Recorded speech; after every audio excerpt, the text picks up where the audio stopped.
राज और सरिता, नई नवेली शादी, एक नई यात्रा की शुरुआत, शहर में अपना पहला घर बनाने के जोश से भरे हुए, हर कोने में नई उम्मीदें और सपने, छोटी सी रसोई में हंसी गूंजती जैसे हर पकवान में खुशियों का स्वाद हो। तकिए पर सपनों की बातें होती, रातें लंबी होती, लेकिन बातें कभी खत्म नहीं होती।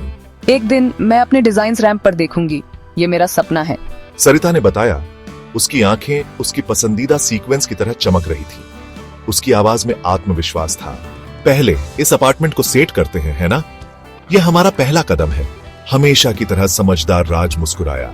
उसकी मुस्कान में एक गहरी समझ थी और उसे चिढ़ाते हुए पास खींच लिया। उनके बीच की नोकझोंक में भी प्यार झलकता था। उनकी प्रेम कहानी साधारण थी, लेकिन उसमें एक गहराई थी। उनकी नई जिंदगी की भागम भाग में एक सुकून देने वाली धुन। हर दिन एक नई शुरुआत थी।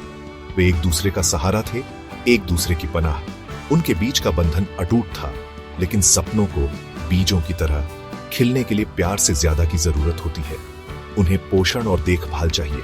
उन्हें जगह, धूप और कभी कभी विश्वास की छलांग की जरूरत होती है, और यही उनकी कहानी को खास बनाता है। एक दोपहर एक कॉल आया मौके की खबर लेकर। एक बड़ा डिजाइन हाउस हायरिंग कर रहा था। सरिता का दिल जोर से धड़कने लगा। ये मौका है राज, उसने कहा। उसकी आवाज में उम्मीद और घबराहट दोनों थी। राज की मुस्कान हिचकिचाहट भरी थी। वो जानता था कि यह उसका सपना था, लेकिन उसे थोड़ी चिंता भी थी। क्या उनका नाजुक संतुलन महत्वाकांक्षा के बोझ तले टिक पाएगा? करो, अपने सपनों के पीछे जाओ सरिता, उसने आखिरकार कहा। उसकी आवाज सीने में गांठ होने के बावजूद दृढ़ थी। वो सच में ऐसा चाहता था। वो चाहता था कि वो उड़ान भरे, लेकिन उनके पहले से ही कम समय के और भी कम होने का विचार उसे अंदर ही अंदर खाए जा रहा था। दिन हफ्तों में बदल गए। सरिता की जिंदगी स्केच, कपड़े और देर रात की डेडलाइन का भंवर बन गई। इस बीच राज अपनी नौकरी के दबाव से जूझ रहा था। उनकी बातचीत कम हो गई, उनकी मुस्कान मुरझा गई। उसे उनके साथ में खाना खाने की याद आती, उनके घर तक के लंबे सैर की, उनके छोटे से अपार्टमेंट के सन्नाटे को भरने वाली हंसी की। शहर जो कभी उम्मीदों से भरा हुआ लगता था, अब एक भूल भुलैया जैसा लग रहा था, जो हर गुजरते दिन के साथ उन्हें और दूर कर रहा था। एक शाम राज खाली अपार्टमेंट में आया। उसकी आंखों में थकान और दिल में एक अजीब सी बेचैनी थी। खाली, सिवाय उसके परफ्यूम की महक और मेज पर रखे आधे खाए हुए सैंडविच के। हर कोना जैसे उसकी अनुपस्थिति की गवाही दे रहा था। थकान की एक लहर एक ऐसी कड़वाहट के साथ जो वो स्वीकार नहीं करना चाहता था, उस पर छा गई। उसने खुद को सोफे पर गिरा दिया, जैसे सारी दुनिया का बोझ उसके कंधों पर हो। वो उससे प्यार करता था, लेकिन अब वो प्यार एक बोझ सा लगने लगा था, एक ऐसा बोझ जिसे वो उठाने में असमर्थ महसूस कर रहा था। लेकिन क्या यही उनकी जिंदगी होने वाली थी? क्या उनके सपने और इच्छाएं उन्हें अलग कर देंगी? उस रात बाद में सरिता घर आई। उसकी आंखें एक सफल प्रेजेंटेशन के रोमांच से चमक रही थीं, जैसे उसने दुनिया जीत ली हो। लेकिन राज का उदास चेहरा देखकर मंद पड़ गई। उसकी खुशी जैसे एक पल में ही गायब हो गई। हम मुश्किल से ही बात करते हैं अब, जैसे हमारे बीच एक अदृश्य दीवार खड़ी हो गई हो, उसने कहा। उसकी आवाज अनकही भावनाओं से भरी हुई थी। उसकी आंखों में एक दर्द था जो शब्दों से परे था। मुझे लग रहा है मैं तुम्हें खो रहा हूं सरिता, जैसे हम एक दूसरे से दूर होते जा रहे हैं। अनकहा सवाल हवा में लटक रहा था। क्या उनका प्यार अपने अपने सपनों की खोज में टिक पाएगा? क्या वे अपने रिश्ते को बचा पाएंगे, या यह सब कुछ खो जाएगा?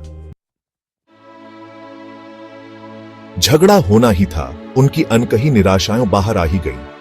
आंसू, इल्जाम, अनदेखा और अनसुना महसूस करने का कच्चा दर्द। मैं ये हमारे लिए कर रही हूँ, हमारे भविष्य के लिए। सरिता रोई। उसकी आवाज निराशा से भरी हुई थी। राज ने अपने बालों में हाथ फेरा। उसका दिल दर्द कर रहा था। वो जानता था कि वो सही कह रही है, और वो ये भी जानता था कि उसे क्या करना है। अपनी नौकरी छोड़ दो, फैशन शो पर ध्यान दो, मैं बाकी सब संभाल लूंगा। सरिता उसे देखती रही। उसकी आंखों में भावनाओं का एक मेला घूम रहा था। डर, राहत, अविश्वास और एक गहरा अटूट प्यार। अगले हफ्ते भाग दौड़ में बीत गए। शहर की तेज रफ्तार और काम का दबाव, सब कुछ एक धुंधला सा बन गया था। राज फ्रीलांस काम और घर के कामों में उलझा रहा। हर दिन एक नई चुनौती लेकर आता था। हर बार जब वो सरिता की आंखों में चमक लौटते देखता तो उसका दिल एक शांत संतुष्टि से भर जाता। उसकी मुस्कान में उसे अपनी मेहनत का फल मिलता। वो उसका सहारा बन गया, उसका समर्थन, उसकी हर मुश्किल घड़ी में साथ खड़ा रहा, उसका सबसे बड़ा हौसला बढ़ाने वाला। उसने उसे कभी हार मानने नहीं दी। उसने उसके सपने में तब भी विश्वास किया जब उसे खुद पर शक था। उसने उसे याद दिलाया कि उसके सपने कितने महत्वपूर्ण हैं। फिर फैशन शो की रात आई, वो रात जिसका इंतजार दोनों ने बेसब्री से किया था। लाइट्स, संगीत, बैकस्टेज की घबराहट भरी ऊर्जा, हर कोई अपने बेस्ट देने की कोशिश में था।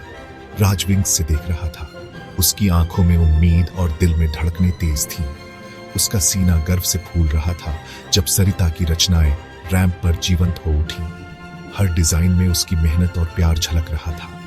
तालियां गड़गड़ाहट की तरह थी। कलेक्शन सफल रहा, लेकिन उससे भी ज्यादा उन्हें एक दूसरे का रास्ता वापस मिल गया था। उनका रिश्ता और मजबूत, उनका प्यार और गहरा।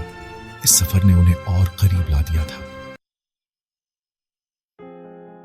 जिंदगी बड़े बड़े इशारों या परिकठाओं जैसे अंत के बारे में नहीं थी। ये छोटे छोटे पलों के बारे में थी, शांत समझौतों के बारे में, चुनौतियों के सामने अटूट समर्थन के बारे में। राज और सरिता ने सीखा था कि सपने जरूरी हैं, लेकिन वो इंसान भी जरूरी है जिसके साथ आप उन्हें साझा करते हैं। जैसे ही वे सरिता की जीत की चमक में नहाए एक साथ खड़े थे, वे जानते थे कि उनकी प्रेम कहानी अभी खत्म नहीं हुई थी। ये प्यार की अटूट शक्ति, समझ और हर दिन एक दूसरे को चुनने के साहस का प्रमाण थी।